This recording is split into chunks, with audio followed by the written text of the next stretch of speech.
The dust of the Galilean roads had worked its way into Reuben's sandals and the folds of his tunic, but it irritated him far less than the anger simmering in his chest. Every step that brought him closer to Capernaum was a step toward a confrontation with his own brothers, Simon and Andrew, and with the man they now called their teacher. Reuben clenched his fists, feeling the calluses from oars and nets, calluses earned through years of hard labor on the Kinneret. This labor fed their family.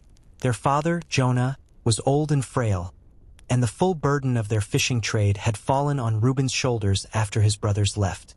They just left. They abandoned everything, the boat, the nets, their aging father, their duty, and followed a wandering preacher from Nazareth. "Fools," Reuben muttered, wiping sweat from his brow. Rumors about the Nazarene spread across Galilee like ripples from a stone cast into water. Some said he was a prophet, the likes of which hadn't been seen since the days of Elijah. Others, that he was a healer, able to banish a fever with a word and restore sight to the blind. Still others whispered that he was a troublemaker, a man who broke the Sabbath and associated with tax collectors and sinners. And a fourth group, the most daring or the most desperate, asked the question: could he be the Messiah, the one Israel had awaited for so long? Reuben didn't care. Prophet, healer, or rebel, this man had taken his brothers from him. He had shattered their family. Reuben couldn't comprehend it. How could Simon, his strong, impulsive, yet level-headed older brother, and Andrew, quiet and thoughtful, so easily trade a real life? The smell of fish, the creak of oarlocks, the weight of a full net, for the vague promises of a kingdom that this Jesus spoke of? He has bewitched them, Reuben thought, quickening his pace. He has clouded their minds with sweet words. But he won't fool me. I see the world as it is. You work, and you eat. You pray, and God will not forsake you.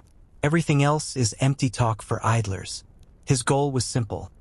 Find Simon and Andrew, tell them everything that had been building up inside him, and, if necessary, drag them home by force. He imagined the conversation. Angry words, reproaches, reminders of their father, and then he would confront the teacher himself. He would look him in the eye and ask by what right he destroyed families and led men away from their work and their duty. He would not succumb to his charm. He would be as firm as the cliffs of Arbel. The road led him through small villages where life flowed as it had 100 years ago. Women carried water from wells, children played in the dust with sheep bones, men mended plows. This world, he understood. This world was real, and the thought that his brothers had traded it for a vagrant life with no roof over their heads and no certainty of the morrow fueled his anger. In one village, he stopped at a well to drink. The women filling their jars looked at the stranger with curiosity. "You've come a long way," said an older one. "From Bethsaida," Reuben replied, wiping his lips. "I'm looking for my brothers. They went with Jesus of Nazareth." "Have you seen them?" At the name of Jesus, the women exchanged glances. In their eyes was a mixture of fear, hope, and reverence. "They were here 2 days ago," the same woman answered. "The teacher healed our elder son. He was dying of a fever, and no physician could help him. But the Nazarene simply took his hand, and the fever left him." Another woman, younger, added in a low voice, "And he also said that the boy's sins were forgiven." The scribes who were here were furious. They said that no one can forgive sins but God alone. Reuben frowned. Healing was one thing. He had heard of healers who could use herbs or incantations to cure an ailment. But forgiving sins, that was unheard of audacity. It was blasphemy. The anger in his heart mixed with a new feeling. Anxiety. His brothers had fallen in not just with a charlatan, but with a dangerous man who was making enemies of the religious leaders. He thanked the women and walked on. Now, his resolve to find his brothers was even stronger. He had to save them not only from their foolishness but from the disaster that would inevitably befall their teacher and all who followed him. The road to Capernaum now seemed not just a path to his brother's home, but a path to saving his own family. He was walking toward his destiny, not yet knowing that this encounter would change not only his brothers, but his very foundation. The journey from Bethsaida to Capernaum was not long, but for Reuben, It stretched into an eternity. Every road sign, every familiar curve of the Kinneret's shore seemed like a mockery. This was his land, his world, which he had shared with his brothers since childhood. Here they had learned to cast nets. Here they had hidden from the midday sun in the shade of olive groves. Here they had listened to their father's stories of great catches and terrible storms. Now, this world felt alien to him because Simon and Andrew were not in it. By the evening of the first day, he stopped for the night in a small village of a dozen mud-brick houses. Travelers were not welcomed warmly, but for a few small coins, an old peasant led him into a barn that smelled of hay and sheep. As Reuben chewed his meager flatbread, the owner sat down beside him, a wrinkled old man with faded but sharp eyes. "Headed to Capernaum?" he asked, lighting a pipe. "Yes," Reuben answered curtly, not wanting to start a conversation. "To see him, are you?" The old man squinted slyly. "Everyone's going there now, like moths to a flame. They say he's there again. In the house of Simon the fisherman." Reuben's heart sank. So they were there, in the house that Simon had abandoned, which now stood empty, a reminder of their family's fracture. "I'm going to see Simon," Reuben said, trying to keep his voice even. "He is my brother." The old man raised his eyebrows in surprise. "So you're the brother of the Simon he named Peter? The Rock? Well now, and why aren't you with them?" "I have work to do," Reuben snapped. "Someone has to feed the family." The old man nodded knowingly and fell silent, puffing out clouds of smoke. But after a while, he spoke again, more quietly, as if thinking aloud. "He's a strange man, a carpenter's son, but he speaks as one with authority. Our scribes interpret the law, pick it apart bone by bone, but when it comes to it, nothing changes. But this one, he speaks simply, yet his words are like stones thrown into still water. He's stirred everything up. My neighbor went to hear him, came back a different man. He was a miser, but now he'll share his last piece of bread with a beggar. Says the teacher told him, 'Blessed are the merciful, for they shall obtain mercy.'" Reuben said nothing. The merciful, his brothers had abandoned their father. Was that mercy? "And they also say," the old man continued, not noticing his companion's dark mood, "that he casts out demons. In the synagogue at Capernaum, right during the service, a possessed man cried out, and with a single word he made the unclean spirit come out. Everyone saw it. A great fear fell upon them all. Reuben felt a chill run down his spine. Curing a fever was one thing, but commanding spirits was another. This was territory that not even the most righteous priests dared to enter. If it was true, then who was he? If it was a lie, then how did he manage to deceive so many people? The next day, as he continued his journey, he saw more and more people walking in the same direction. These were not just merchants or Roman patrols. They were families with sick children in their arms, old men leaning on staffs, blind men led by their guides. Their faces were weary, but their eyes burned with a desperate hope. They were all going to him. They were going for a miracle. Reuben walked against this current of hope, his anger warring with a creeping doubt. What if everything he had heard was true? What if his brothers weren't fools, but witnesses to something great, something that he, Reuben, in his pragmatic blindness, could not see? He immediately pushed the thought away. No, miracles were stories for children. Reality was an empty purse and a hungry stomach. And this Jesus was taking away the last thing people had, their common sense, making them abandon their homes and work for an illusion. He overtook a group of people crowded around a vendor of dried fish. The conversation was all about the same thing. And Simon's mother-in-law was lying in a fever. A fisherman was saying excitedly, waving his hands. So he went into the house, approached her, and death itself retreated. She got up and began to serve them. I didn't see it myself, but my cousin lives next door. He knows everything. Simon's mother-in-law. Reuben knew the woman well, strict but kind. She had been ill often in recent years. Could this be true as well? Each new story was like a hammer blow to his certainty. He wanted to believe it was all exaggeration, rumors that grew with each telling. But there was no smoke without fire. Too many people from different places were telling the same stories. He quickened his pace, almost breaking into a run. He had to get to Capernaum. He had to see it all with his own eyes. To see his brothers. To see this man. And either confirm that everyone had gone mad, or he was afraid to even think what that or might be. He just ran, fleeing from the doubts that, like a pack of hungry dogs, chased him down the dusty Galilean road. As he approached Capernaum, the stream of people became so dense that Reuben had to walk along the roadside, weaving between carts and laden donkeys. The air buzzed with conversations, the cries of children, and the shouts of drovers. It seemed as if all of Galilee had uprooted itself and was heading to this small fishing town. The reason for it was one man. Reuben felt his resolve melting with every step. He had prepared angry speeches, thought through his accusations, but now, seeing these thousands of faces full of hope, he felt alone and lost. The entire world, it seemed, was caught up in this madness, and he was the only one trying to keep his senses. He didn't go to Simon's house. He knew it would be impossible to get through the crowd there. Instead, he found a tavern where the fishermen always gathered, hoping to get the latest news. But here too they spoke only of the teacher. And last night he taught from a boat, because so many people had gathered on the shore they might have crushed him. A gray-bearded fisherman said, mending a net. He spoke in parables, about the sower, the mustard seed.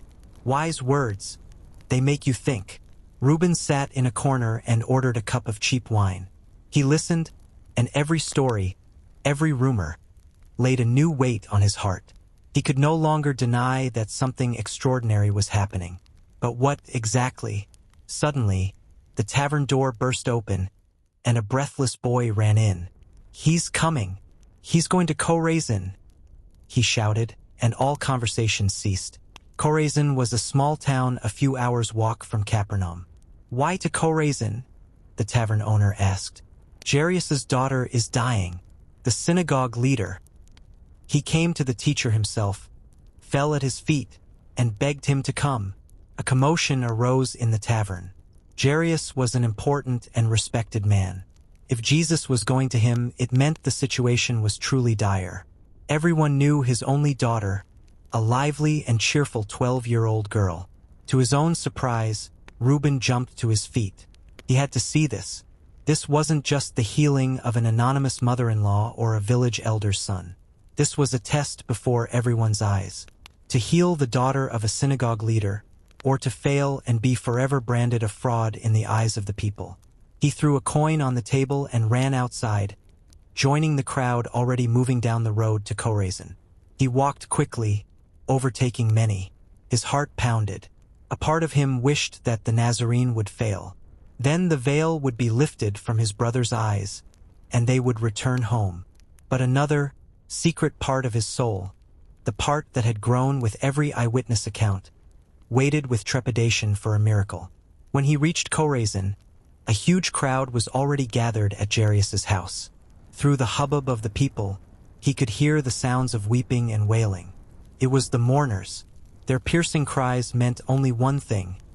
They were too late. The girl was dead. Reuben felt a bitter disappointment mixed with a malicious glee.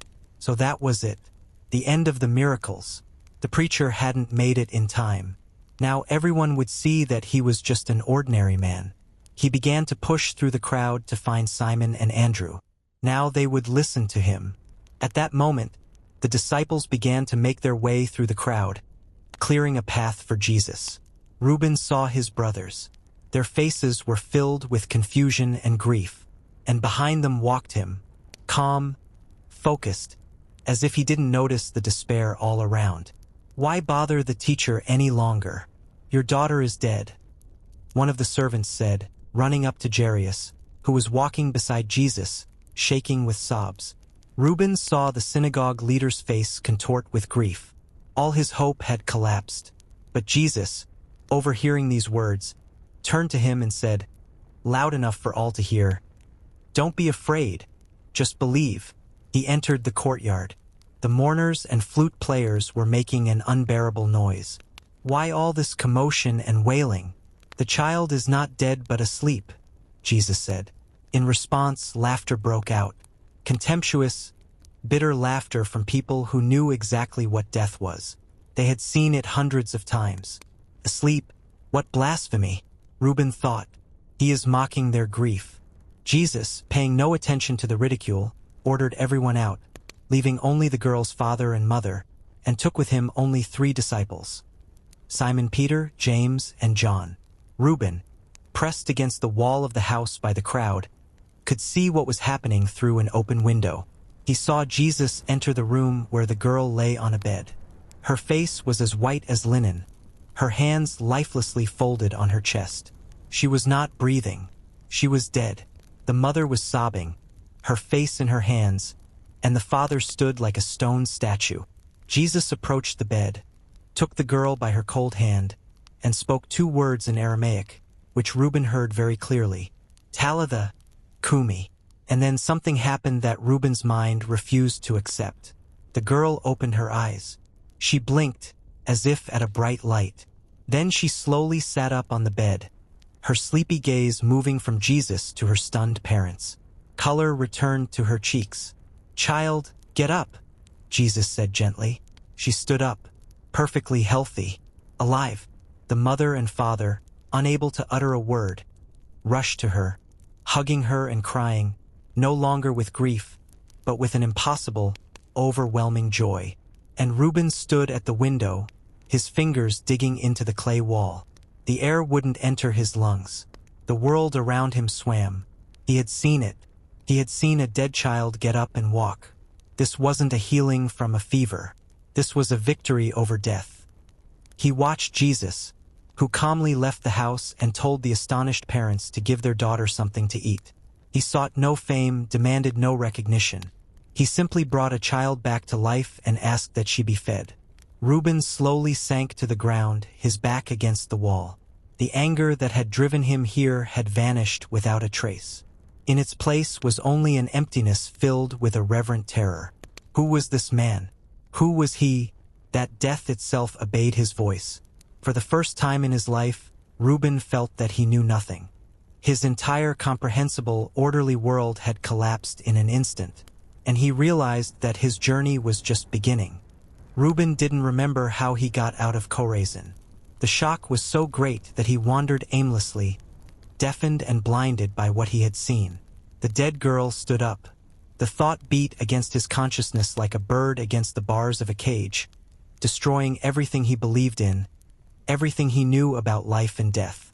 He didn't look for his brothers. He didn't want to talk to anyone. He just walked until he reached the shore of the Kinneret. Here, by the water, he finally came to his senses. The sun was setting, painting the water in hues of crimson and gold. The familiar sight, which had always calmed him, now seemed alien, as if he were seeing it with new eyes. What would he tell his father?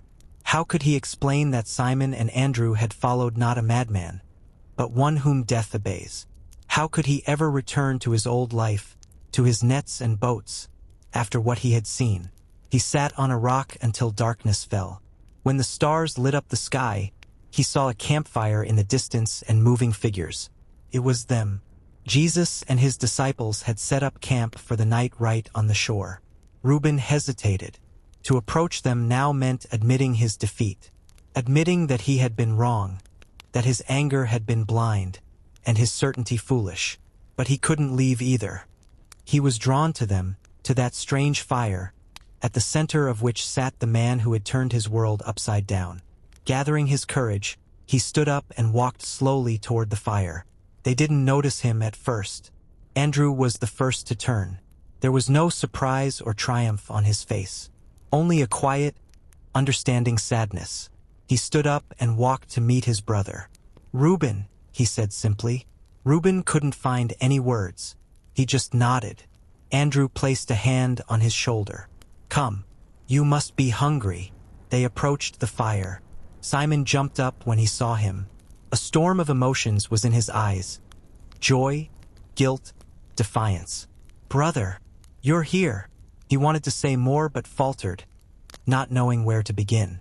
Reuben looked at him in silence. All the anger was gone. Only weariness and pain remained. "Father," He began, but his voice broke. He is waiting. Simon's face clouded over. I know, Reuben. Believe me, Their conversation was cut short. Jesus, who was sitting by the fire, looked up and gazed at Reuben. It was the first time Reuben had met his gaze. He had expected to see anything. Power, authority, condemnation, perhaps even pity. But there was none of that in the teacher's eyes. In them was a depth comparable to the night sky, and an understanding that seemed to penetrate to his very soul. This gaze did not crush or accuse, simply saw. It saw right through him. His anger, his fear, his doubts, his world that had just shattered. In that gaze was an immeasurable sadness, not for himself, but for him, for Reuben, and at the same time a calm, unshakable knowledge, as if he had known from the beginning that Reuben would come, known what he would feel, known his every step on this path. Reuben couldn't bear that gaze. He was the first to look away, feeling a flush creep up his face. All his feigned hardness, all his righteous fury, crumbled to dust. Before this man he was an open book. Sit with us, son of Jonah, Jesus said. His voice was calm and devoid of any pomp. He didn't call him Simon's brother. He called him by his father's name, acknowledging him, his place in the family. Share our bread. Someone moved over, making a place for him. Reuben sat down, feeling awkward and out of place. He was handed a piece of flatbread and some baked fish. He ate mechanically, not tasting the food. He listened as the disciples talked quietly among themselves, discussing the day's events. They spoke of the miracle as if it were an ordinary thing. They had already grown accustomed to living in a world where death retreated before their teacher's word. And Reuben sat and thought, who was he now? He had come here with one purpose, to bring back his brothers. But now he wasn't sure he wanted to. He had come to judge and found himself the one judged. He had sought a deceiver and had found. He didn't know who he had found. Prophet? The Messiah? Or something more, for which there were simply no words in human language. He looked up at Jesus. The teacher was staring at the fire, the flickering flames playing on his face. He seemed like an ordinary man, tired after a long day. But Reuben already knew what power lay hidden behind that simplicity. The power to create life from nothing.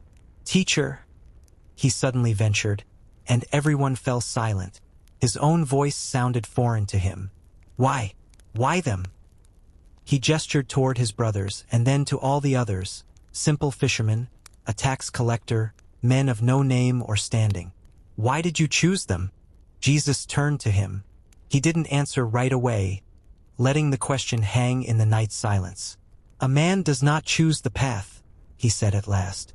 The path chooses the man. I did not come for those who are strong and confident in their own righteousness. I came for those who are willing to leave their nets to catch something greater than fish. Reuben fell silent, struck by the answer. Leave their nets. That was precisely what he couldn't do. His nets, his boat, his duty, that was his entire life. And for the first time, he understood that his brothers, whom he had considered weak and lost, had actually been stronger than him. They had been able to leave behind what he clung to so desperately, and they had followed him. And what about him? He was still standing on the shore. The night on the shore of the Kinneret was sleepless. Reuben lay on the hard ground, covered by his cloak, and stared at the stars. The fire had long since died. The disciples were asleep. But sleep would not come to him. The teacher's words, to leave your nets, echoed in his head like a verdict. He, Reuben, who had considered himself the pillar of his family, responsible and strong, turned out to be the one who was afraid to let go. His brothers had gone after a dream, a hope, a miracle, and he had stayed with what he could touch with his hands. The wood of the boat, the ropes of the nets, the stones of his house. And now, after all he had seen, his reliable material world felt like a prison. In the morning, he was awakened by the smell of smoke. The disciples had already built a new fire and were baking fish they had apparently caught at dawn. They silently handed him his share. He accepted it with a sense of awkwardness. Yesterday he had come here as a judge. and today he was eating their bread, sharing their meager breakfast. He watched them, the way they interacted with one another. It was clear they had not yet become a unified whole. The fishermen from Bethsaida, his brothers, as well as James and John, the sons of Zebedee, stuck together. Matthew, the former tax collector, sat slightly apart, and some of the disciples still cast sidelong glances at him. Among them was also Simon, called the Zealot, a man with burning eyes, in whom one could guess a former fighter against Rome. What could unite such different men? Fisherman and a tax collector? A patriot and a traitor? The answer was obvious. He sat in their midst, breaking the flatbread. Jesus. After breakfast, they prepared to leave. No one asked Reuben if he was coming with them. It was taken for granted, and he went, not because he had decided to become a disciple, but because he couldn't leave. He had to understand completely. They walked along the dusty roads, and a crowd followed them again. People carried their sick, brought their mute and lame, and Reuben once again witnessed miracles. He saw fingers gnarled with arthritis straighten. He saw a man, mute from birth, begin to utter his first, clumsy words. He saw a man who had for years been possessed by an unclean spirit that made him beat himself against the stones, fall to his knees before Jesus, and then rise, calm and in his right mind. Each new miracle no longer shocked him. Instead, it raised a question: why? Why was he doing this? If he was the Messiah, why didn't he gather an army and drive out the Romans? Why didn't he establish his kingdom in Jerusalem? Why was he wasting his incredible power on anonymous cripples in dusty Galilean villages? One evening, as they stopped to rest at a spring, he approached Andrew. "I don't understand," he said, nodding toward Jesus, who was talking to a weeping woman. "He can command death. He can do whatever he wants. Why doesn't he go to Jerusalem? Why doesn't he show his glory to everyone?" Andrew was silent for a long time, looking at his brother. "You still think of the glory that eyes can see," he said at last, "of a kingdom built with swords. But he speaks of a different kingdom, the one that is within a person. What do you think is harder, to heal a lame man or to heal a wicked heart? To make a mute man speak or to teach a proud man to pray?" Reuben had no answer. He had always thought in terms of the visible, the catch, the money, the social standing. The idea that the greatest battles took place not on fields of war but within the human soul was new and foreign to him. "But the people expect something different from him," Reuben countered. "They expect a king, a liberator. They will be disappointed. They will turn away from him." "Perhaps," Andrew said quietly. "The teacher often says that his path is narrow and few find it. He did not come to meet people's expectations, Reuben. He came to give them what they truly need, not what they want." Their conversation was interrupted by Simon Peter. He came up carrying 2 small sacks. "We're almost out of food," he said to Andrew. "And money too." Reuben looked at the sacks. They contained a few flatbreads and a couple of dried fish. It was barely enough for themselves, let alone the crowd that followed them. "What shall we do?" Andrew asked. Simon shrugged and looked at Jesus. "He will think of something," he said with surprising confidence. This simple phrase struck Reuben. His brother, who had always relied only on his own strength, on the might of his arms and his knowledge of the sea, now calmly entrusted his life and the lives of his companions to a wandering teacher who had no home and no money. This was an even greater miracle than healing the sick. It was the miracle of a transformed heart. Reuben looked at his own hands. Strong, calloused fishermen's hands.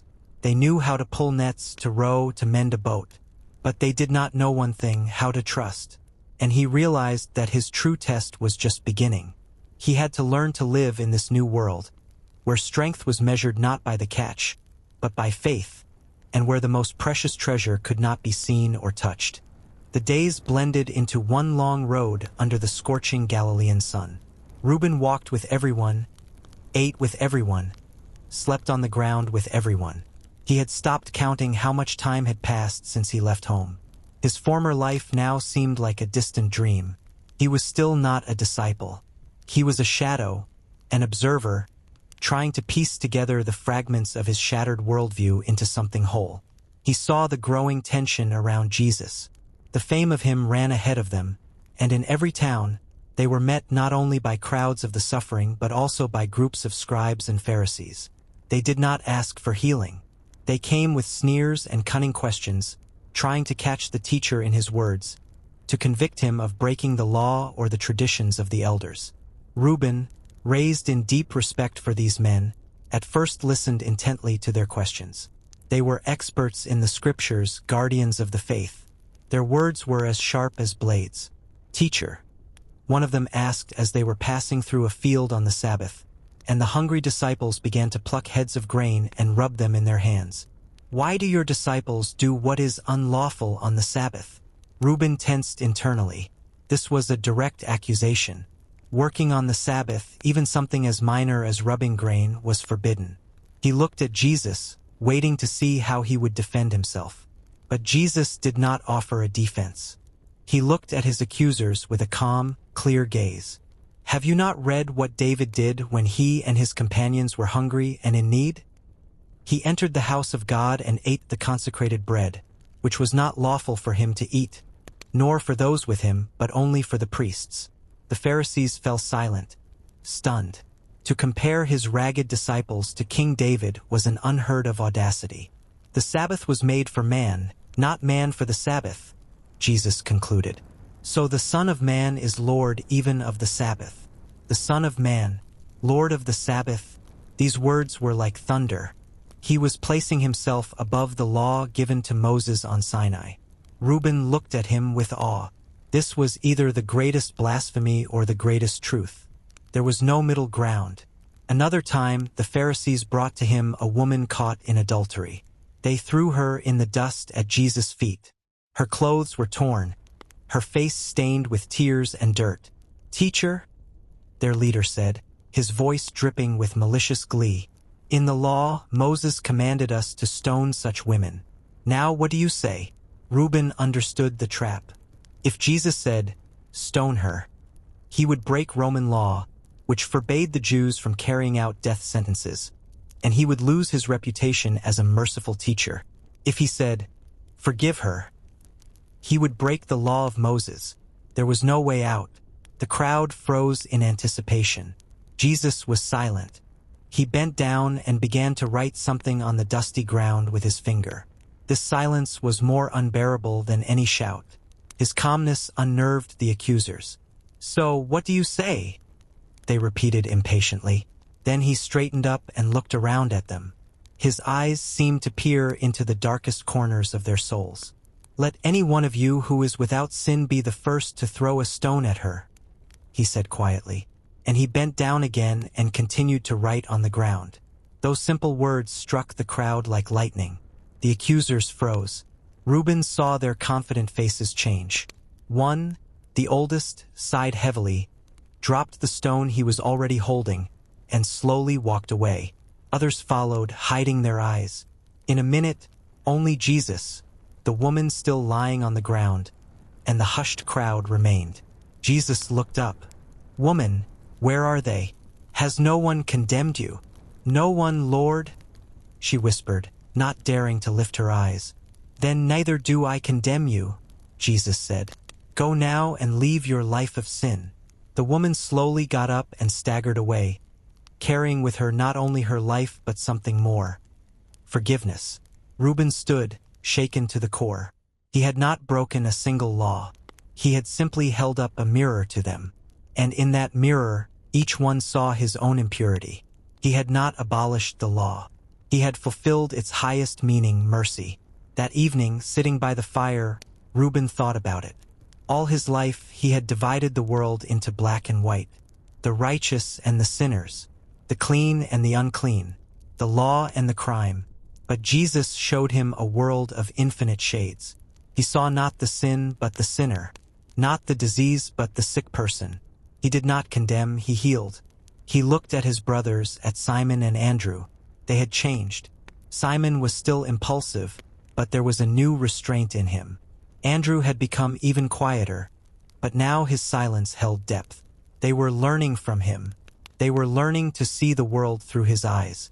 And Reuben thought with bitterness that his own eyes were only just beginning to open. Weeks went by. Reuben lost count. He grew accustomed to the wandering life, to the meager food and the hard ground for a bed. He stopped thinking about returning.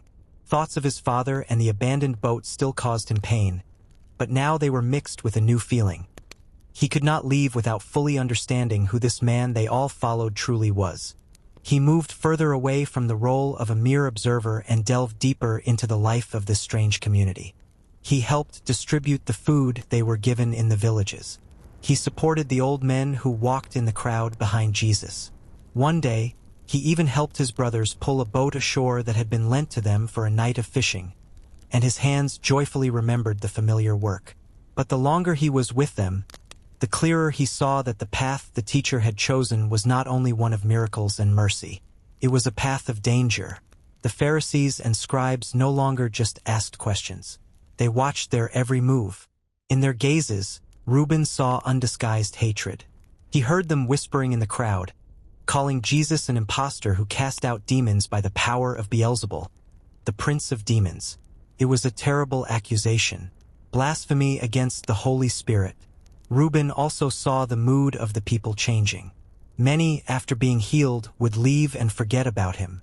Others, who had not seen him declare himself king and lead a revolt against Rome, would shake their heads in disappointment and return to their own affairs.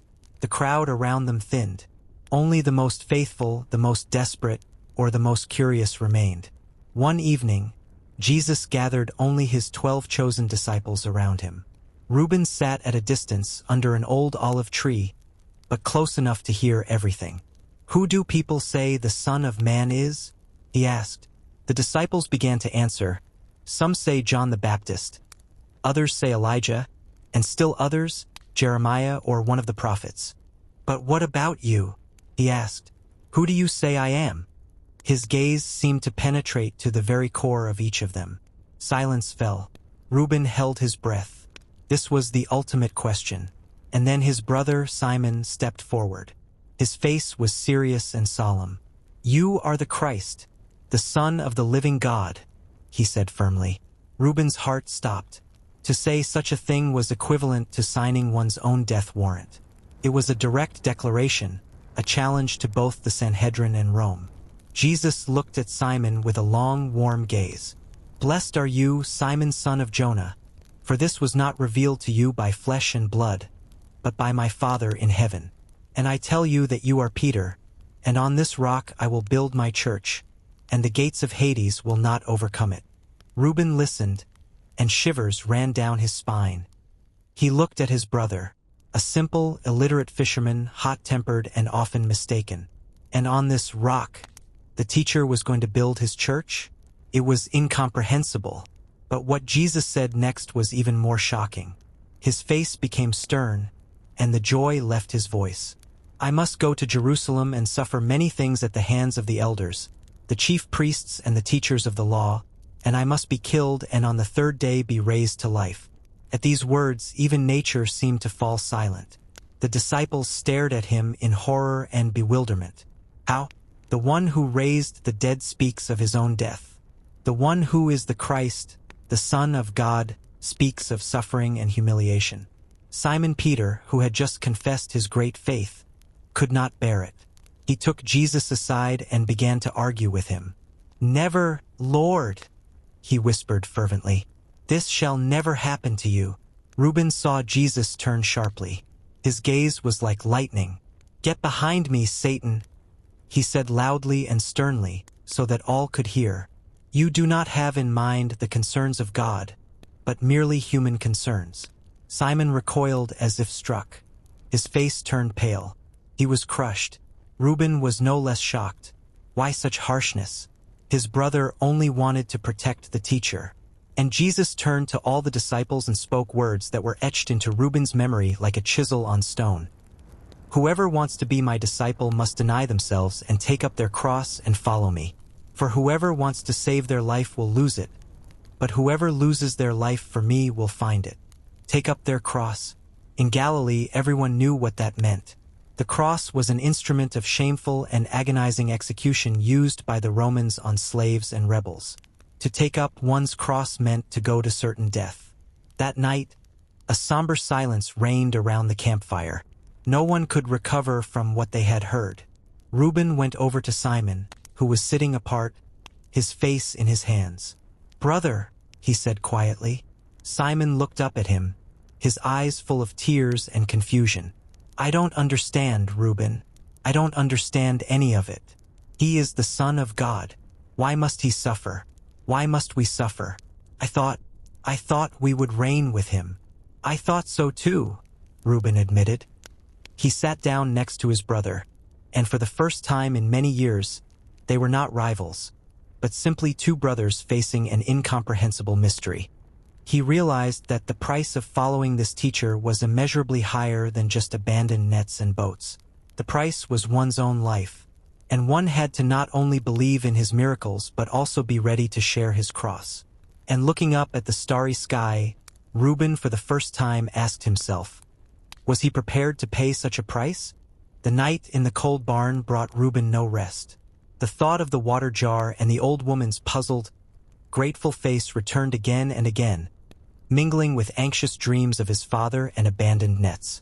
He awoke feeling as if two worlds were at war within him. One, the comprehensible, harsh world of duty, labor, and the law. The other, this new world, where strength was shown in helping the weak, and a kingdom could be contained in a simple gesture.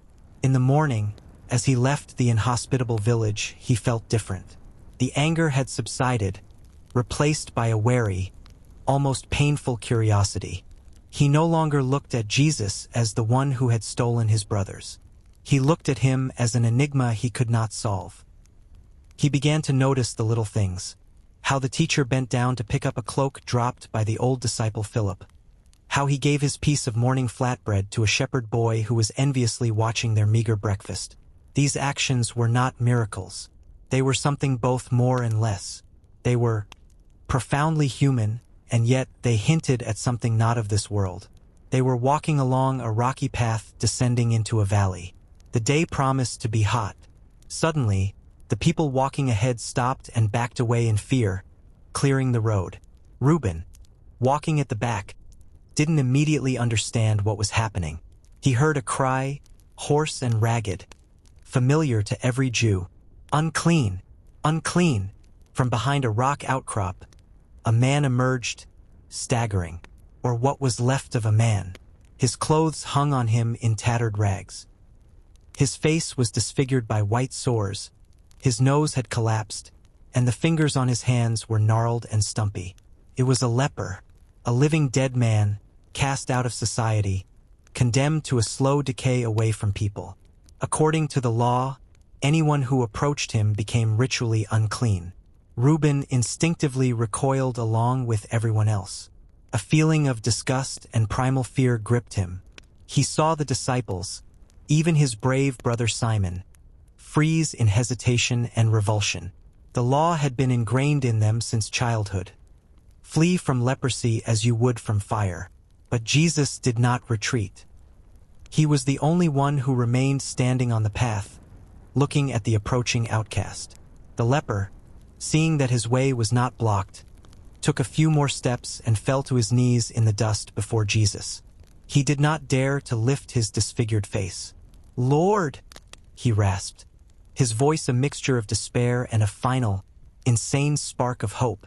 "If you are willing, you can make me clean." A dead silence fell, broken only by the buzzing of flies. Reuben held his breath. He expected the teacher to speak a word from a distance, to heal him like that girl without approaching, without defiling himself. That would have been the greatest miracle.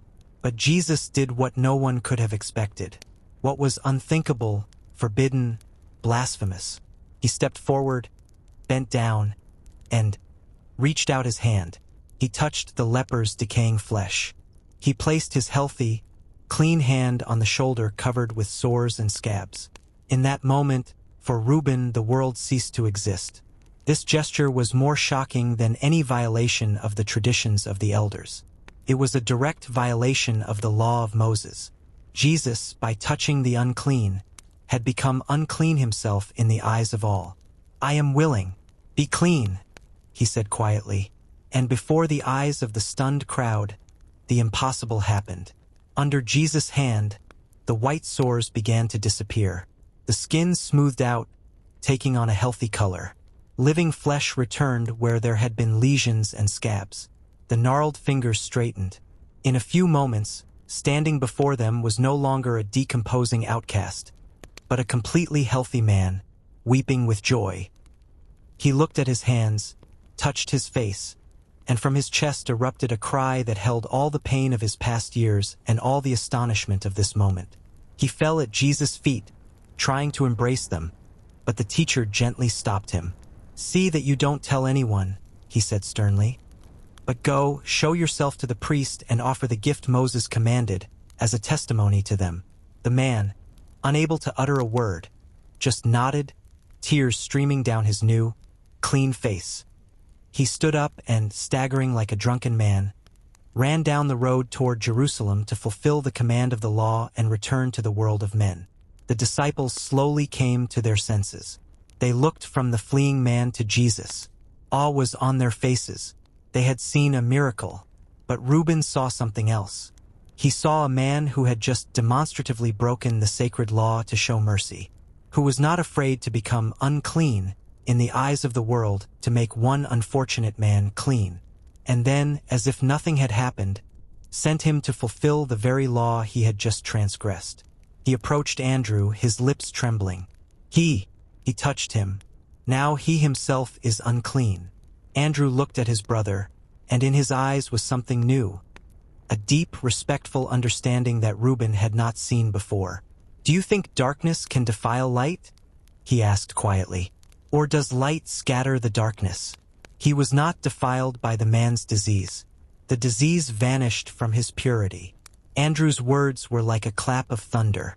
Reuben looked at Jesus, who was already walking calmly down the path, as if nothing had happened. He did not run to perform a rite of purification. He did not look concerned. He was whole. And for the first time, Reuben began to understand. This man did not live by the law.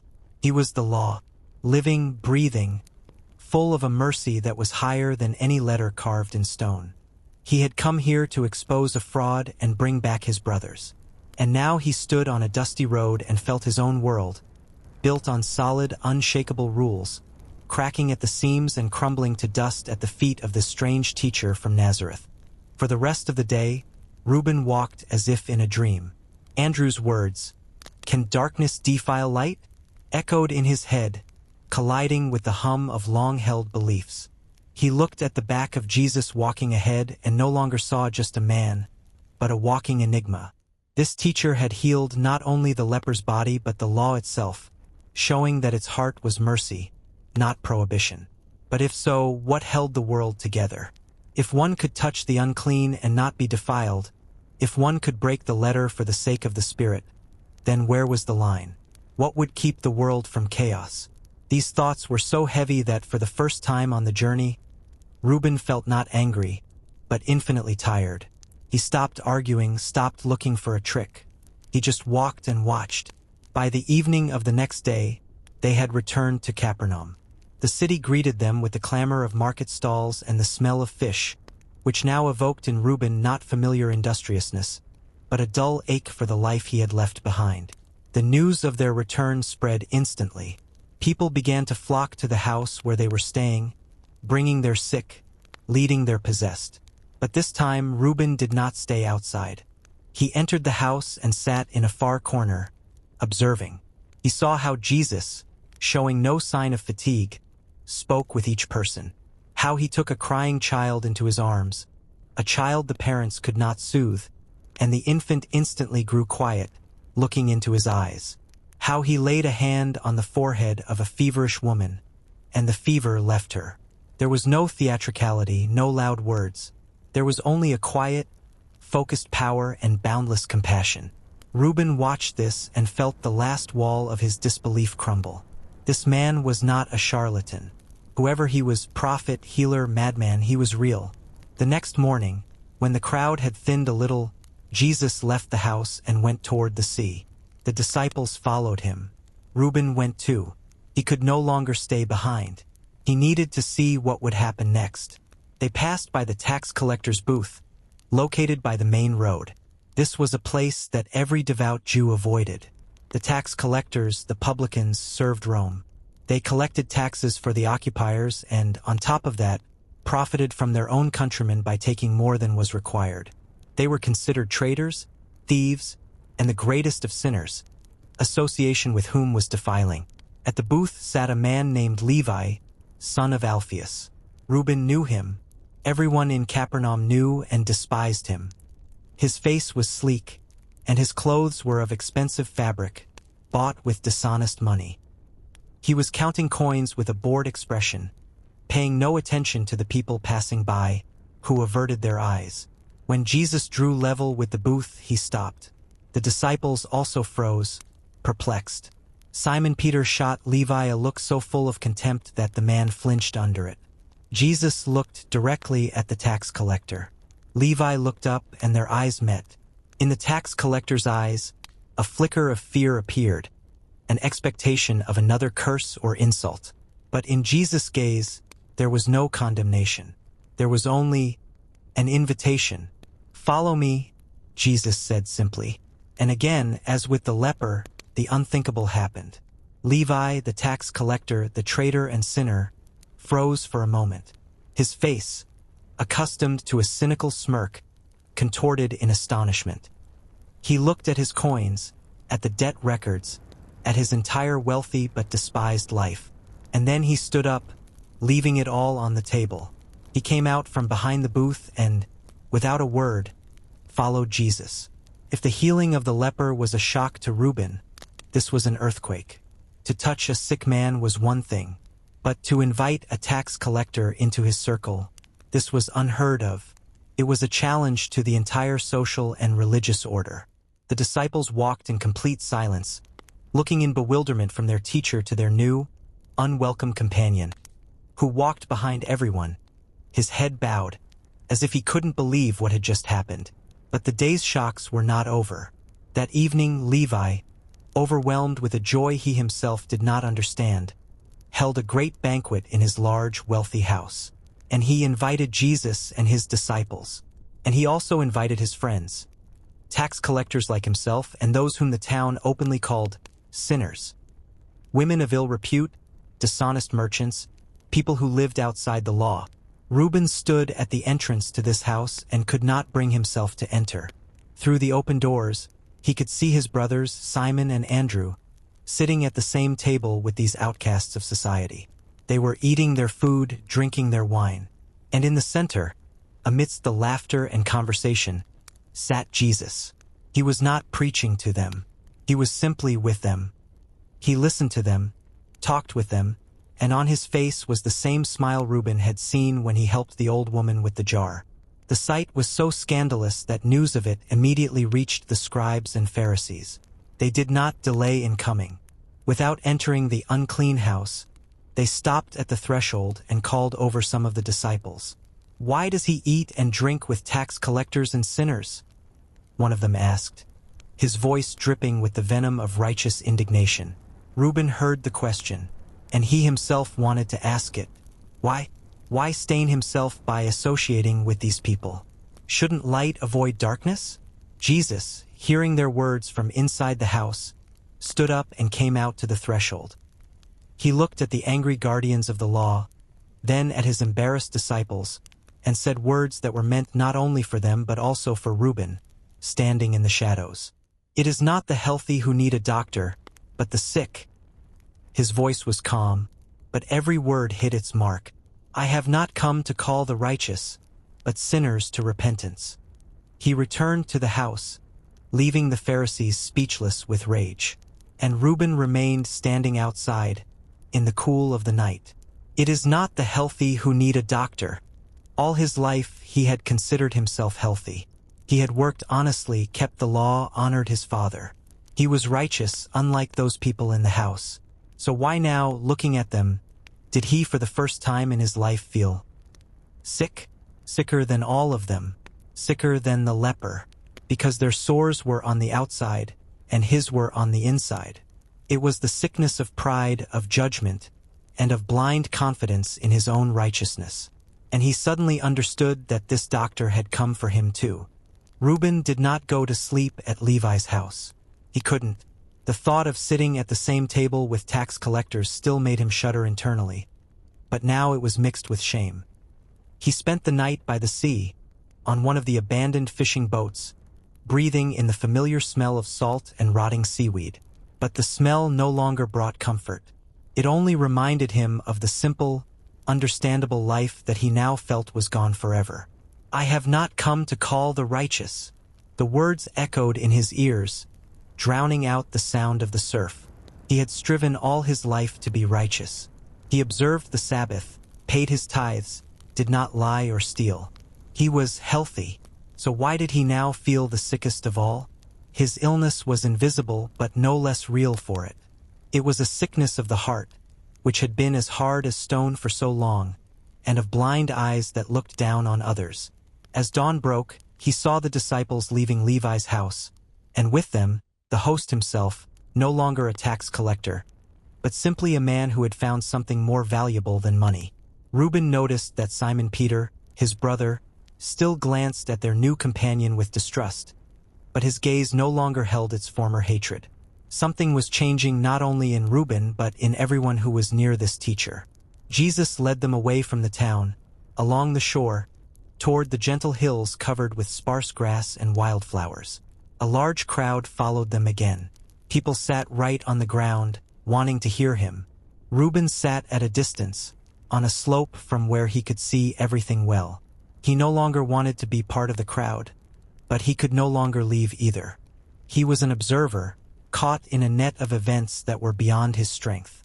Jesus went up on a small hill so that all could see and hear him, and began to speak. But this time he was not healing or arguing with the Pharisees. He was telling stories. A farmer went out to sow his seed. He began, and his voice, calm and clear, carried far in the morning quiet. As he was scattering the seed, some fell along the path, and the birds came and ate it up. Some fell on rocky places, where it did not have much soil. It sprang up quickly, because the soil was shallow.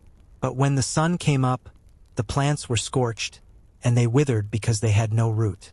Other seed fell among thorns, which grew up and choked the plants.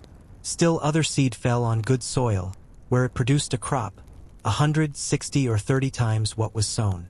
Reuben listened, and the images, familiar to him from childhood, came to life before his eyes. He himself had often seen farmers casting seed, how the wind carried it onto the trodden path, how feeble shoots died on rocky patches under the scorching sun. It was a simple story about soil and seeds, but he already knew that behind this simplicity lay something more. He looked at his own heart, and it seemed to him like that same field. Some fell along the path. He remembered his anger, his determination to bring his brothers back. His heart had been hard, like a trodden path, and the teacher's words had bounced off it, finding no crack to penetrate. The birds of doubt and pride had immediately snatched them away. Some fell on rocky places. He remembered his astonishment at the girl's healing. The first shallow shoot of faith had sprouted in him.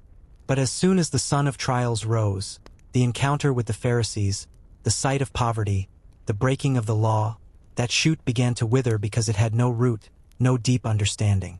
Other seed fell among thorns. Reuben felt a pang in his heart. The thorns. These were his thoughts about his father, the boat, his duty, about what people will say. These worries grew in his soul like lush weeds, choking out everything else, not allowing the new, fragile shoot to break through. They were choking him right now, preventing him from simply listening and believing. Still other seed fell on good soil. He looked at his brothers, at Andrew, whose face was calm and clear, at John, who was absorbing the teacher's every word. He looked at Levi, who just yesterday had been a hard, barren path, and today his face was like plowed earth, ready to receive the seed. When Jesus finished, a murmur went through the crowd. People were talking among themselves, trying to understand the meaning of the parable. For many, It was just a beautiful story, but Reuben understood. This parable was not for the crowd. It was for him. It was not a command or a law. It was a diagnosis. The teacher had not condemned him. He had simply shown him the state of his soul. Later, when they were alone, Reuben gathered his courage and approached Andrew, who was sorting through his travel bag. "Why does he speak to them in parables?" Reuben asked quietly. "Why not just say directly what he means?" Andrew looked up at him. There was no surprise in his gaze. "Because he who seeks will find," he replied. Direct words can be heard and forgotten, but an image, a story, it stays with you. You carry it within you, think about it. It works in your heart on its own, like yeast in dough. The teacher doesn't give us ready-made answers. Reuben, he gives us seeds. Whether they grow depends on our soil. Reuben said nothing. He walked away and sat on a rock, looking at the blue of the Kinneret. He felt empty and full at the same time. The anger was gone, leaving behind an echoing void. And into this void, slowly, like a falling seed, the teacher's words descended. He sat and wondered if there was even a patch of good soil in his heart, and what he needed to do to tear out the rocks and thorns that prevented him from bearing fruit. He no longer wanted to argue. He wanted to listen. After several days spent among the hills where Jesus taught the people in parables, he told the disciples that they needed to cross to the other side of the sea, to the region of the Gerasenes. For Reuben, this was like a breath of fresh air, to be on the water again, in his element, where everything was familiar and understandable. Here on land, he was a lost observer, but on the lake, in a boat, he was a master. He knew every gust of wind, every current. They took one of the fishing boats, large enough to hold them all. Reuben gladly took the helm, feeling the familiar firmness of the wood under his hand. Simon and Andrew took their places at the oars. As they pushed off, and the shore with the remaining crowd began to recede, Reuben felt the tension of the past weeks begin to ease a little. There were no Pharisees here, no sick and suffering. Only water, sky, and familiar work. Jesus went to the stern, laid his head on a cushion, and almost immediately fell asleep. This stung Reuben a little. The teacher seemed completely uninterested in their work, trusting them completely. Or perhaps he simply didn't care. The evening was calm and clear. Nothing foretold trouble. Reuben, like any fisherman from the Kinneret, knew how treacherous the winds here could be, sweeping down from the Golan Heights. But tonight the sky was clear. They were already more than halfway across when he noticed it. A subtle change in the air. The wind shifted, blowing from the east, and a fine, angry ripple appeared on the water. "Simon," he said to his brother, "I don't like this wind." Simon Peter looked at the sky, which was darkening in the east with unnatural speed. "You're right. A storm is coming. We need to row faster." But it was too late. The squall hit suddenly, without warning. The sky turned black, and the calm surface of the lake instantly turned into a boiling cauldron. The wind howled like a wounded beast, tearing the foam from the crests of huge waves. The boat was tossed up and then thrown from side to side like a wood chip. Cold spray turned into torrents of water that washed over their heads. For Reuben and his brothers, this was not the first storm. They knew what to do. "Keep the bow into the wind," he shouted, straining with all his might on the steering oar, trying to keep the boat from turning broadside to the waves, which would mean certain death. Simon, Andrew, James, and John, the most experienced among them, threw aside the useless oars and tried to bail out water with whatever they could find. The other disciples, unaccustomed to the sea, huddled together in the middle of the boat, their faces white with terror. They prayed, crying out to God. But the storm only grew worse. Water was coming in faster than they could bail it out. Reuben felt his arms, accustomed to heavy labor, begin to go numb from the strain. He looked at Simon. In his brother's eyes, always so confident, he for the first time saw fear. A real animal fear of death. They were not managing. Their experience, their strength, their knowledge of the sea. It was all nothing against the fury of the elements. And at that moment, when despair was already beginning to grip his heart with its icy fingers, Reuben remembered. He looked back at the stern. There, amidst the howling wind and the crashing waves, paying no attention to the torrents of water that were lashing over the side, Jesus was sleeping. He was sleeping as peacefully as if he were not in a sinking boat, but in his own bed in Nazareth. The sight was so unreal, so impossible, that for a moment Reuben forgot about the storm. How could he sleep? Did he not care that they were all about to die? The disciples, noticing the same thing, were overcome with a mixture of rage and panic. They crawled to him, began to shake him. "Teacher, teacher, don't you care if we drown?" Simon Peter cried out, his voice filled with both despair and reproach. Jesus opened his eyes. He sat up, calmly looking at the raging sea and the terrified faces of his disciples. There was no fear or surprise in his gaze, only a slight sadness. He stood up to his full height, holding on to the mast to keep from falling. The boat was being tossed so violently it seemed it would break apart. He looked at the black, roaring waves.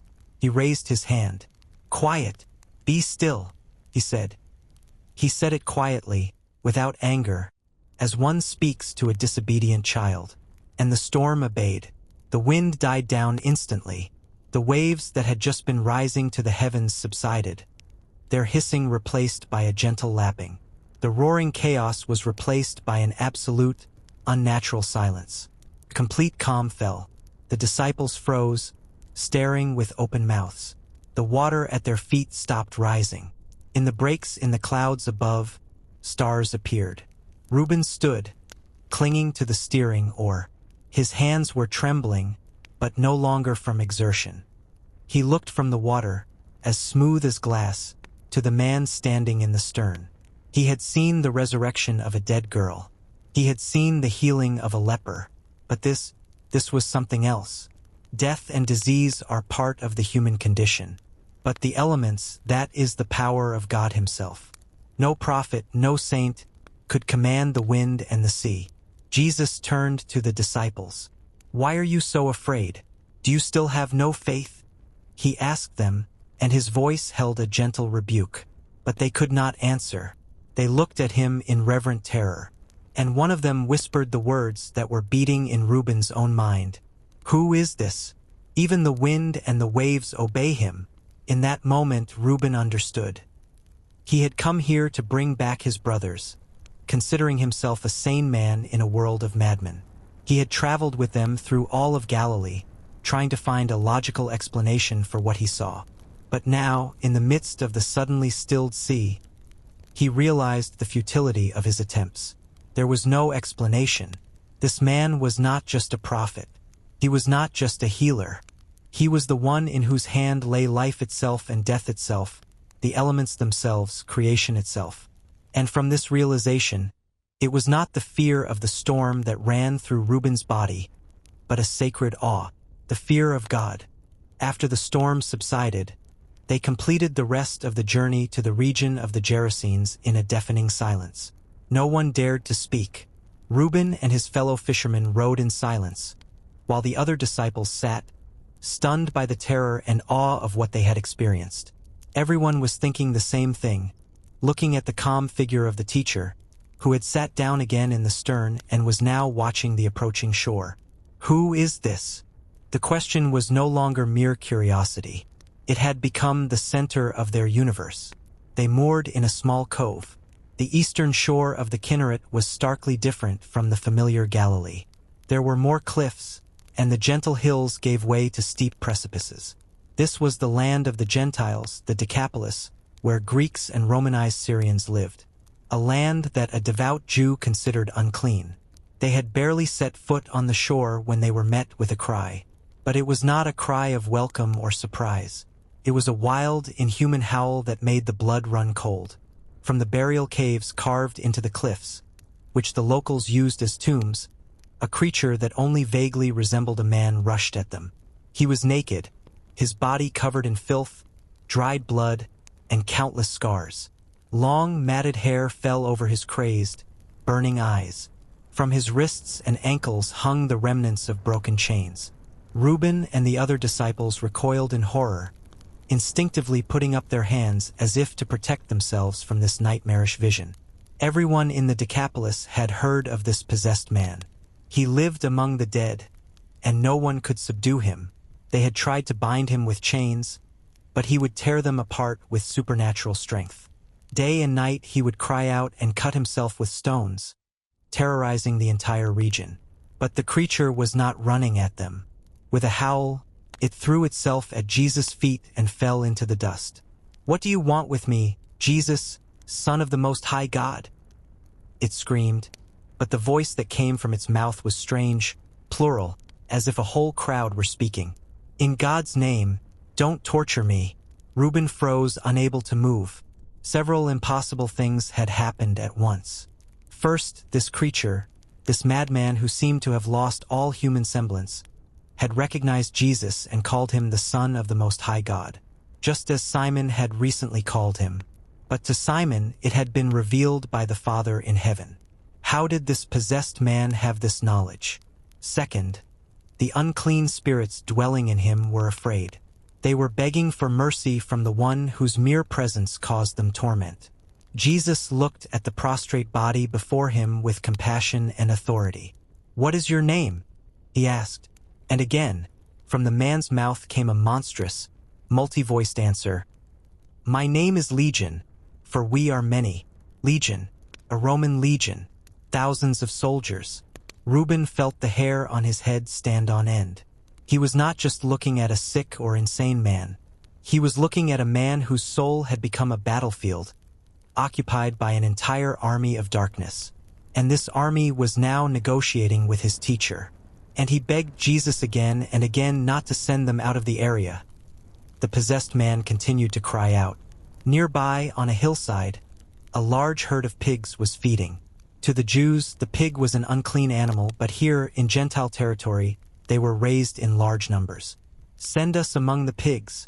Allow us to go into them," Legion pleaded from the man's mouth. Jesus looked at the herd, then at the possessed man. "Go," he said, a single word, and in that instant, the man began to shake in terrible convulsions and collapsed to the ground as if dead. And the huge herd of pigs, numbering about 2,000, suddenly went mad.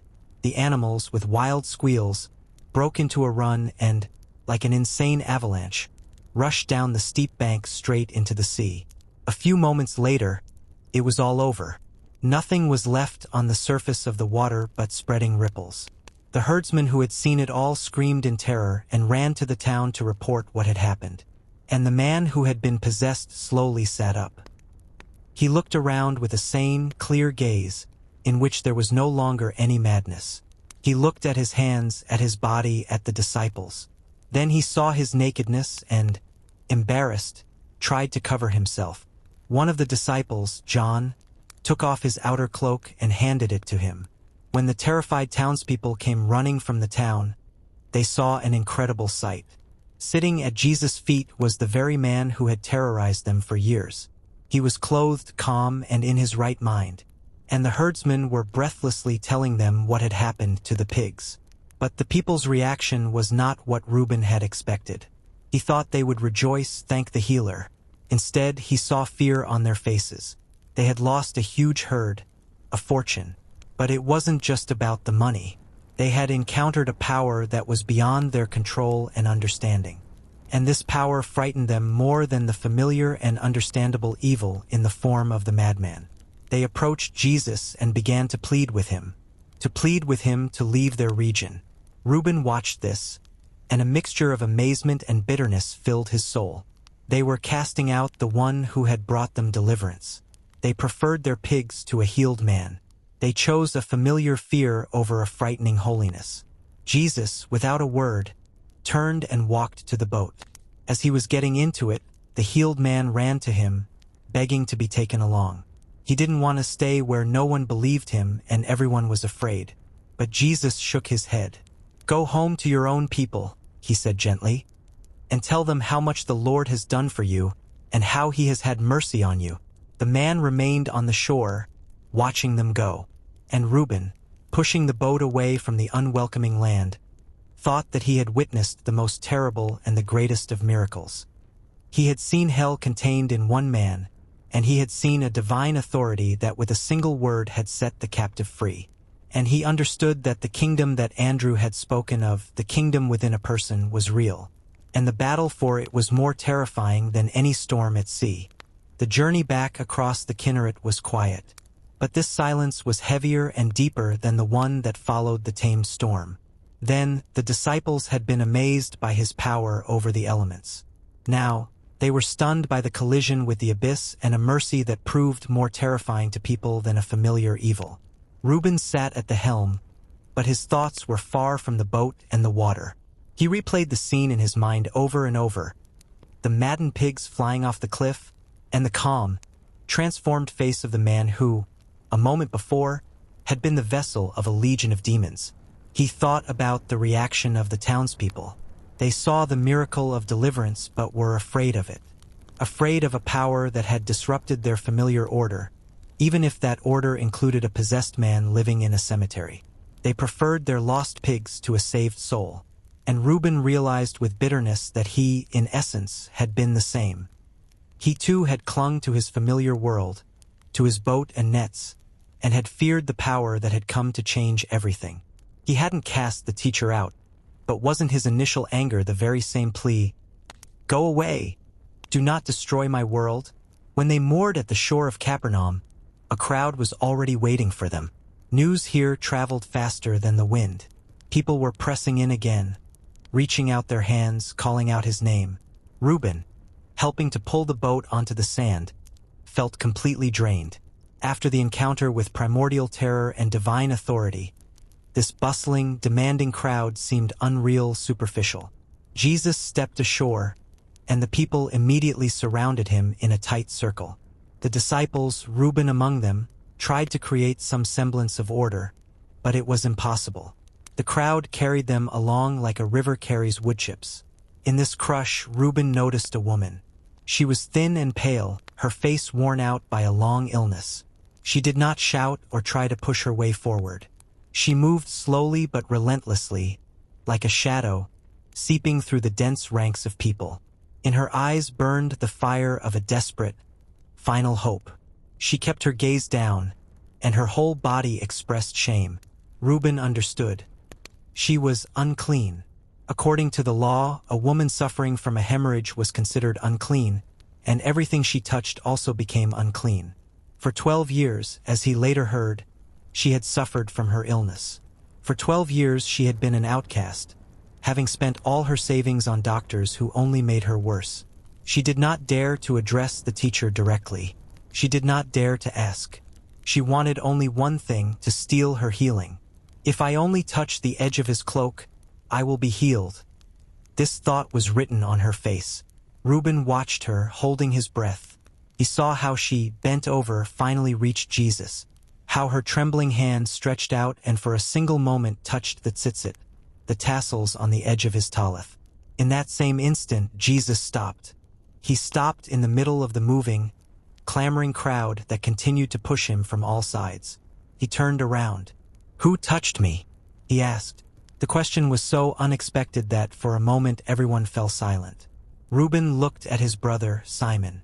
Peter's face showed frank bewilderment, which Reuben himself shared. "Master!" Simon exclaimed, unable to contain himself. "The people are crowding and pressing against you, and you ask, 'Who touched me?'" It was so obvious. Dozens of people were touching him every second. The question seemed meaningless, but Jesus shook his head. His expression was serious. He was not looking at the disciples, but into the crowd, as if searching for someone. "No, someone touched me," he repeated, "for I felt power go out from me." And then the woman, realizing that it was impossible to hide, came out of the crowd. She was trembling all over and, not daring to lift her eyes, fell at his feet. And before all the people, she told why she had touched him and how she had been instantly healed. She spoke quietly, haltingly, but in the ensuing silence, every word was audible. She told of 12 years of pain, humiliation, and loneliness, and of how a single touch of faith had instantly ended her suffering. Reuben listened, and his heart ached. He had seen great miracles. The resurrected girl, the tamed storm, the healed demoniac. Those were acts of almighty power, manifestations of a force that emanated from the teacher. But here everything was different. The power had gone out of him not by his will, but by the will of this woman. Her faith, desperate and silent, had, like a key, unlocked the source of healing. Jesus bent down to her. There was no reproach in his voice for her theft. There was only infinite tenderness. "Daughter," he said, "your faith has healed you. Go in peace and be freed from your suffering." The woman looked up at him, her eyes full of tears and gratitude, and slowly walked away. But now her back was straight, and there was strength in her stride. She left not only healed but also forgiven, accepted, called daughter. And Reuben stood in the middle of the crowd, but he no longer felt it. He watched this woman walk away and understood that he had witnessed the most important lesson. It was not about the teacher's power, or rather, not only about it. It was about the faith of the one who came to him. The leper had said, "If you are willing, you can." The Gerasene demons had recognized him as the Son of God, and this woman had simply believed that a single touch would be enough. He, Reuben, had come here with questions, with demands, with judgment in his heart. He wanted to understand everything with his mind. But this woman asked nothing.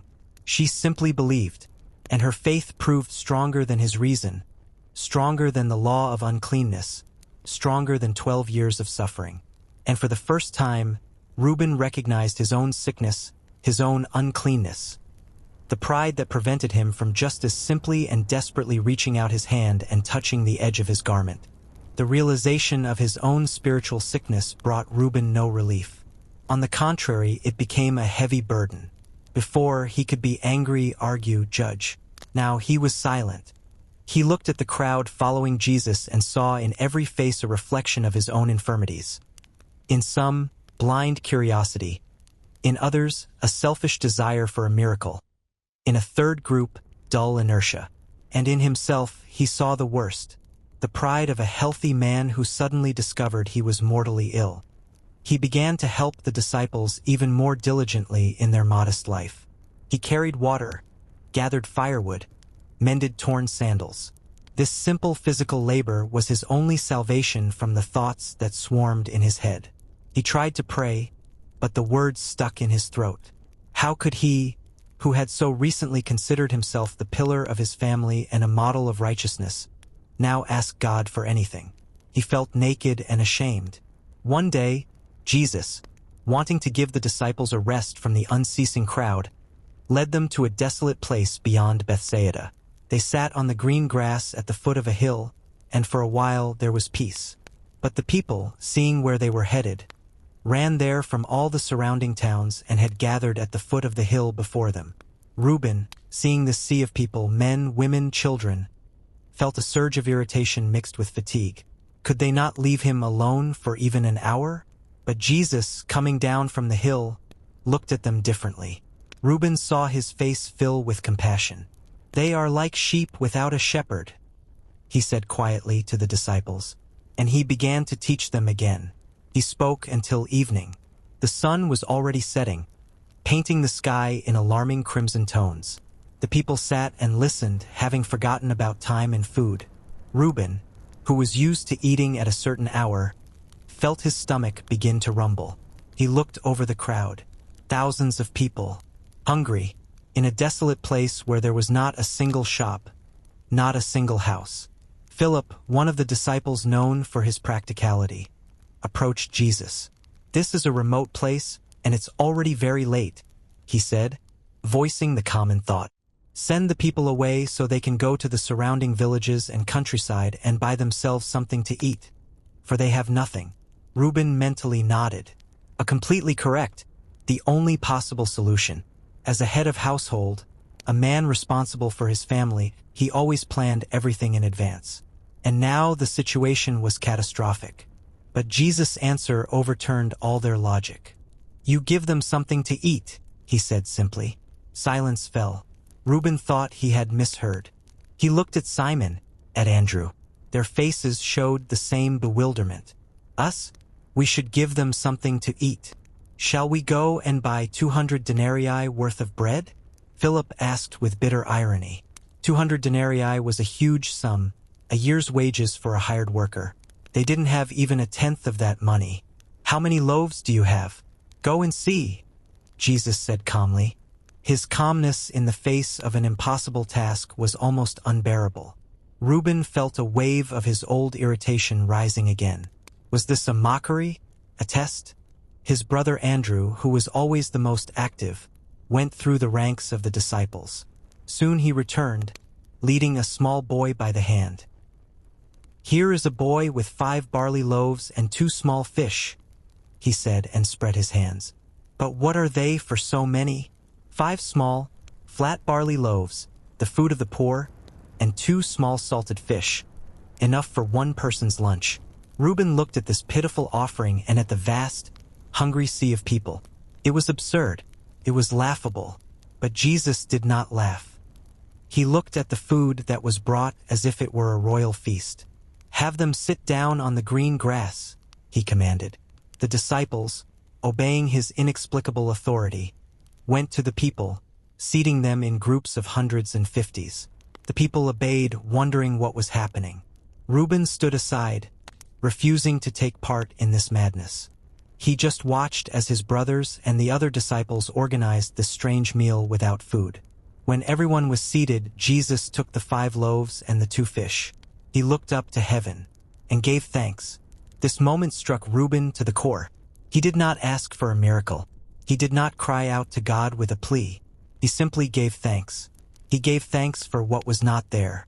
For 5 loaves and 2 fish in the face of 5,000 hungry men, not counting women and children. In this thanksgiving was such an absolute, incomprehensible faith that it took Reuben's breath away. Then Jesus began to break the bread. He would break off a piece and give it to the disciples. And another, and another. He distributed the fish to them as well. "Distribute it to them," he said. The disciples took the woven baskets they had with them and went through the rows. Reuben saw Andrew approaching him with a full basket. "Brother, help," he asked. Reuben hesitated for only a moment. Something made him reach out his hands and take the basket. It was heavy, full of warm, fragrant bread. He went along one of the rows. He handed bread to a man who took it and gave thanks. He gave some to a woman who broke off a piece for herself and her child. He walked and distributed, expecting that now, with the next person, the basket would be empty. But it did not empty. His hand would go into the basket and find more and more pieces. He distributed the fish, and it too did not run out. He moved as if in a dream, mechanically. He did not look at the teacher. He looked at his own hands at this basket. He, Reuben the provider, Reuben the earner, who knew the price of every fish, every loaf, who believed that food was earned only by sweat and labor, was now distributing food that appeared out of nowhere. This was not a spectacular, instantaneous miracle like a healing. It was a long, monotonous, reality-crushing process. He felt the weight of the bread in his hands. He inhaled its smell, and it was destroying the last pillar of his world, the laws of nature itself. When everyone had eaten their fill, Jesus said, "Gather the pieces that are left over. Let nothing be wasted." Reuben went along his row, collecting what people had not finished, and his basket, from which he had fed 100 people, was filled to the brim. When they all gathered together, they counted 12 full baskets of leftovers, more than they had started with. He placed his basket on the ground and sat down beside it. He stared at it, at these pieces of barley bread. This was proof. Physical, irrefutable proof. His greatest fear, his greatest reproach to his brothers, "Who will feed us?" had been put to shame. He understood that, by following this man, they had not lost their bread. They had found the source of bread. And the kingdom he spoke of was not just words. It was a place where there is no hunger, neither of body nor of spirit. And he, Reuben, had just distributed bread from that kingdom with his own hands. The contented silence that fell over the hills was deceptive. Reuben sat on the grass next to his basket full of leftover bread and felt a tension building in the air. like the pressure before a thunderstorm. The people were no longer just grateful listeners. They were a shocked, excited crowd who had seen a miracle that met their deepest, most earthly expectations. A prophet who could feed an army from nothing. This was the Messiah they had been waiting for, the one who could challenge Rome. A whisper that began in the back rows quickly grew into a murmur, and then into open shouts. "Surely this is the prophet who is to come into the world," someone cried. "He is our king." Another took up the cry. "He will lead us. Let's make him king." Reuben saw several strong men begin to push their way to the center where Jesus was sitting. Their eyes burned with a fanatical fire. They wanted to take him by force and proclaim him their leader. A cold dread washed over Reuben. He saw this madness. This was the very human concern the teacher had spoken of, for which he had so sternly rebuked Simon. This was the road not to the kingdom of God, but to Roman crosses. He looked at the disciples. Even they were agitated. On the face of Simon, the zealot, the former freedom fighter, was a fierce hope. Even his brother, Simon Peter, watched the scene with a confused excitement. They too were part of this crowd, these expectations. But Jesus did not share their excitement. He stood up, and on his face was a shadow of sorrow and weariness that Reuben had never seen before. With a single glance, he stopped the approaching men. There was no fear in his gaze, but an unyielding authority that made them freeze. "Immediately get into the boat and go on ahead of me to the other side, to Capernaum," he told the disciples. His voice was quiet but tolerated no argument. "I will dismiss the crowd and then I will come to you." The disciples were bewildered. "But, teacher," Simon Peter began. "The people. Do as I say." Jesus interrupted, and there was steel in his voice. They did not dare to disobey. Grabbing their belongings and the empty baskets, they hurried toward the shore where they had left the boat. Reuben went with them, casting one last look at the teacher. He stood alone, surrounded by thousands of people, and his figure against the darkening sky seemed infinitely lonely.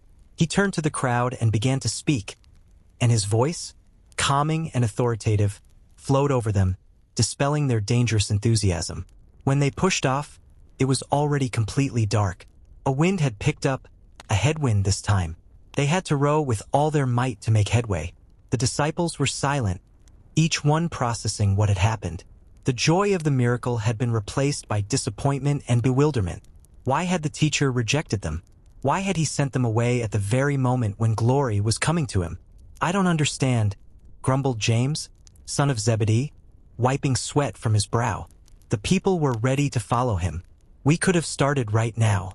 "He said his kingdom is not of this world," Andrew quietly countered, but his voice lacked its former confidence. Reuben was silent, pulling on an oar. He seemed to be the only one who understood the reason for the teacher's action. He saw in the eyes of the crowd the same blind, earthly desire that had once burned in his own heart. The desire for power, for full bellies, for an order established by human hands. And Jesus had rejected it. He did not want to be that kind of king. And Reuben was terrified at the thought of what kind of king he did want to be. Several hours passed. They were already in the middle of the sea, but the shore was approaching agonizingly slowly. The wind had intensified to a gale. The waves, dark and heavy as molten lead, crashed against the side, threatening to capsize the boat. This time, Jesus was not with them. There was no one who could say to the storm, "Be still." The fear Reuben had felt in the last storm returned with double the force. Then, it had been the fear of death. Now, it was the fear of being alone. They were alone. Their teacher had left them to fight an element they could not defeat. Reuben, an experienced sailor, looked at the fury of the Kinneret and knew their strength was failing. They were doomed. He looked at the faces of his companions. They were pale, their lips whispering prayers. Even his brother Simon, always the brave one, was clinging to the side with white knuckles, terror in his eyes. It was then, during the fourth watch of the night, when their strength had failed and hope had almost died, that one of the disciples, young John, cried out, pointing a trembling hand into the darkness. "Look!" Reuben turned, and what he saw was more terrifying than the storm. Across the crests of the raging waves, through a curtain of rain and spray, a figure was walking toward them. A human figure, shrouded in a white glow, walking on the water as if on dry land. "It's a ghost!" someone screamed, and a panic-stricken terror seized them all. They forgot about the waves.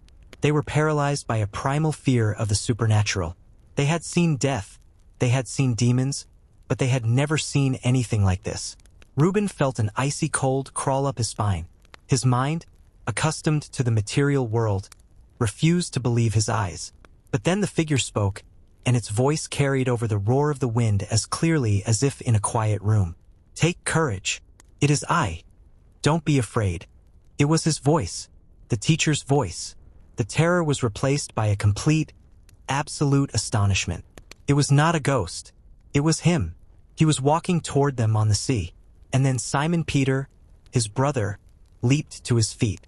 In an instant, his fear was replaced by a wild, impetuous faith. "Lord, if it's you," he cried out, "tell me to come to you on the water." Reuben wanted to grab him, to hold him back. It was madness. But Jesus looked at Simon, and in his gaze, visible even through the darkness, was a warm smile. "Come," he said, and Simon Peter stepped over the side of the boat. For one incredible moment, he stood on the water. He took a step, another. He was walking on the stormy sea toward his teacher. On his face was an expression of ecstatic joy. Reuben watched, forgetting to breathe.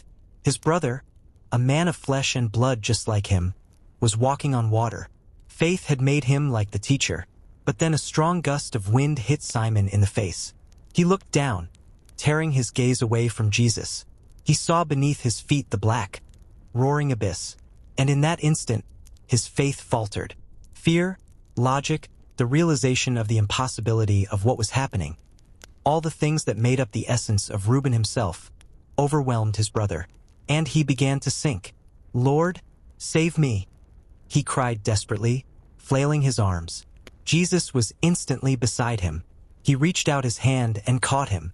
"You of little faith," he said with rebuke. But there was no anger in his voice, only sadness. "Why did you doubt?" They climbed into the boat together, and the moment they were inside, the wind died down. The storm ceased as suddenly as it had last time. A complete calm fell once more. But this time, the disciples did not ask, "Who is this?" They knew the answer. One by one, they fell to their knees on the wet bottom of the boat. "Truly you are the Son of God," someone whispered, and this whisper was taken up by all. Reuben did not fall to his knees. He sat on the bench, clutching a useless oar. He couldn't move.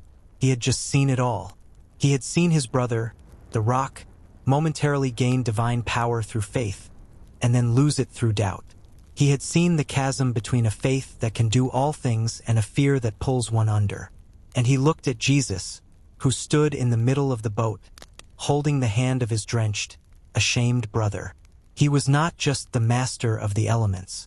He was the one who saves the drowning, not only from the depths of the sea but from the abyss of their own little faith. And Reuben understood that all this time, he too had been drowning in his anger, in his pride, in his doubts. And now, in this silence in the middle of the sea, for the first time in his life, he felt that he wanted only one thing: for this man to reach out his hand to him too. They completed the rest of the journey to Capernaum in a silence more dense and oppressive than the darkest storm. The wind had died down. The water lay smooth as polished obsidian, reflecting the first, timid stars. But inside the boat, the storm had not subsided. It had merely moved from without to within, into the souls of each man. The disciples sat, stunned, their gazes fixed on the Nazarene. The teacher sat calmly in the stern, and the drops of water on his clothing seemed to glow in the encroaching twilight. The apostles no longer asked the question, "Who is this?" Now, they faced another, far more terrifying and personal question. "Who am I next to this man?" But no one was as shaken as Reuben. The fisherman sat in his place, his fingers in a death grip on the oar he had long since stopped using.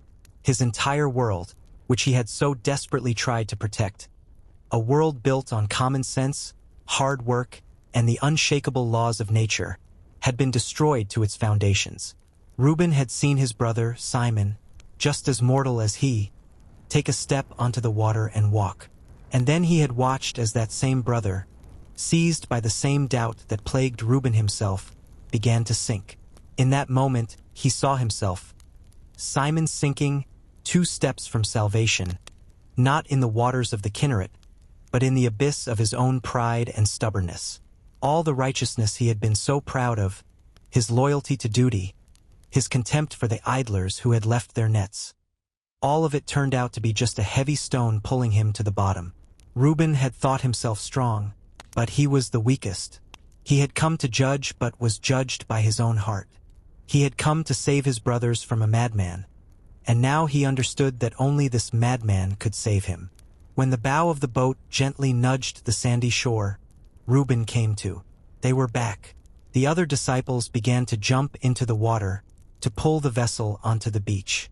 Familiar work, but Reuben didn't move.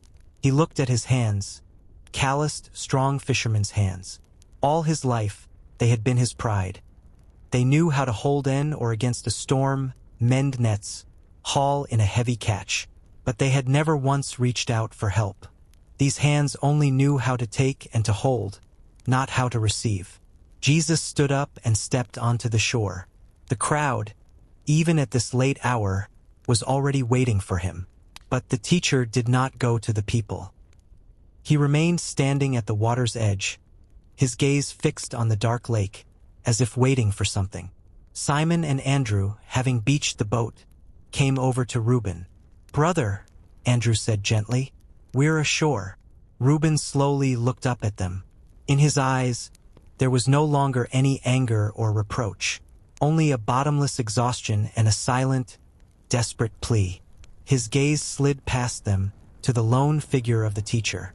Reuben knew, if he didn't do it now, he would never do it. He would drown right here on this shore, a step away from dry land. Gathering his last ounce of strength, Reuben stood up and got out of the boat. His feet sank into the wet sand. He walked not toward his brothers, but straight to Jesus. Every step was a struggle, as if against an invisible current. He didn't know what to say. All the words he had stored up for weeks had turned to ash. He approached and stopped behind the teacher. He did not turn around. "Teacher," Reuben whispered, and his own voice sounded foreign and pathetic.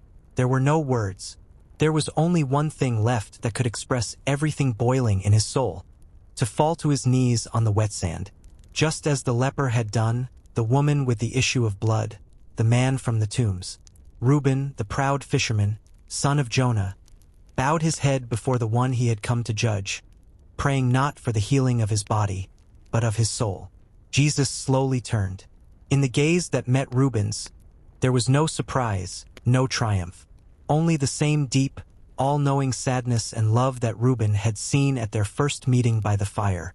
The Savior reached out his hand, the same hand that had touched the leper, raised the dead girl, and pulled the sinking Simon from the water, and placed it on the fisherman's bowed head. "Stand up, son of Jonah," the teacher said quietly. "Your path was longer than the others, but it has led you here." Reuben looked up at him, his eyes full of tears. I was drowning too," he breathed. "All this time. Only he who has felt the abyss beneath his feet can truly learn to walk on water," Jesus replied. "Your old nets were strong. They fed you, but they also became your prison. Are you ready to leave them behind, to learn to cast new ones?" Reuben looked off to where the silhouette of his home, Bethsaida, was vaguely visible in the darkness. He thought of his father, of the boat, of his duty. The last of the thorns clung to his heart. But then his gaze shifted to his brothers, Simon and Andrew, standing nearby. On their faces, he saw not reproach, but a quiet, hard-won joy. They were waiting. Reuben looked at Jesus again. "My hands are empty, teacher," he said, holding out his palms. "They only know how to hold an oar and a rope. I don't know how to catch what you speak of." Jesus took his rough, calloused hands in his own. "That is enough. From now on, you will not only feed people with bread, but you will also teach them not to be afraid of the storm. You will be a fisher of men, together with your brothers." At that moment, Simon and Andrew came over. The older brother, impulsive and strong, placed a hand on Reuben's shoulder. There were tears in Simon's eyes. "Welcome home, brother," he said, and in that simple word home was everything. Forgiveness, acceptance, and the beginning of a new, shared life. Reuben turned one last time and looked at the Kinneret. The sea, which had been his whole life, now seemed like just a threshold, empty and left behind. Real life was beginning here, on this shore, on the road leading inland, into the unknown, following a strange teacher. Reuben straightened up, feeling an invisible weight fall from his shoulders, and took his first step down.